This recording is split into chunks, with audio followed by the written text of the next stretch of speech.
The official numbers from the police service do not reflect the truth when it comes to one particular crime. There is no updated research or studies to determine how rampant this ugly and painful betrayal envelops our society. The truth is, most of us know someone who has been sexually violated by someone who is supposed to protect them. And yet, it remains the silencing crime.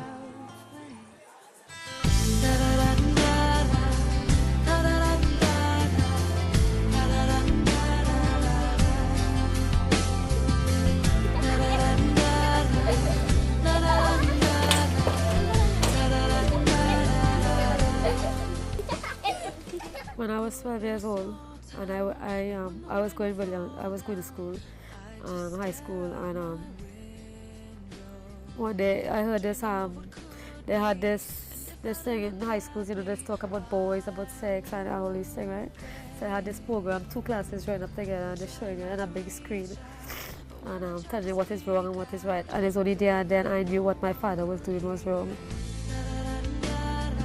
We are hiding her identity and changing her name to Jane to protect her children. Jane was sexually assaulted by her own father when she was just 11 years old. Unwilling to be in a place where she realized that something wrong was being done to her, Jane left home. By the age of 14, she found herself a domestic job for an older man who soon became the father of her children. Physical, mental, and emotional abuse became the norm. She endured it all. She lived with the numbing pain until recently.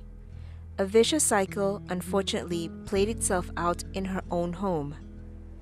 A story her 6-year-old daughter told a sibling which made its way to her. She said, "Mommy, you know, when she's sleeping in the night, when she's sleeping in the night, Daddy used to come and he used to shake she.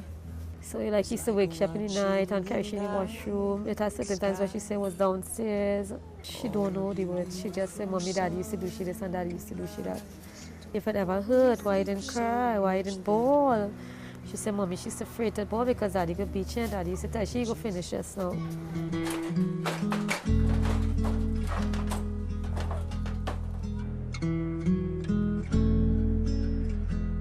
When she said them kind of things, it's like, you know, it real in my whole body, like it just go cold, you know, and it just feel like, you know, like I can't.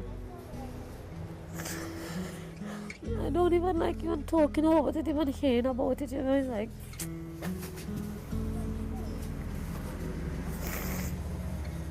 You know, because she's so, I mean, when you look at she's so small and. Like many who have experienced this violent betrayal, this may sound all too familiar.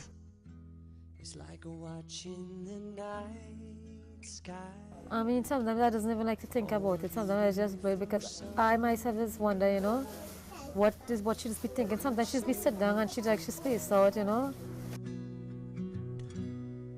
And just like them all. It took her 20 years and a very painful reality check.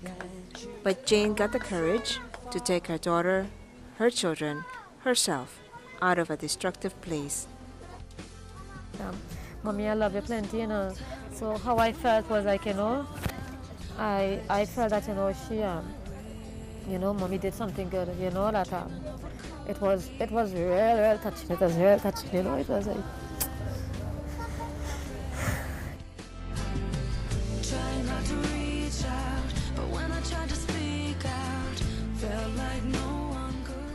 What happened to Jane's daughter was one of the 126 cases of rape, incest, and sexual offenses that has been reported to the police in January of this year. In February, 49 cases have been reported. But in reality, there are many more incidents of incest, of rape, that are kept silent and hidden. Many more are living with secrets. Lenn, Almadin-Thornhill, TV6 News.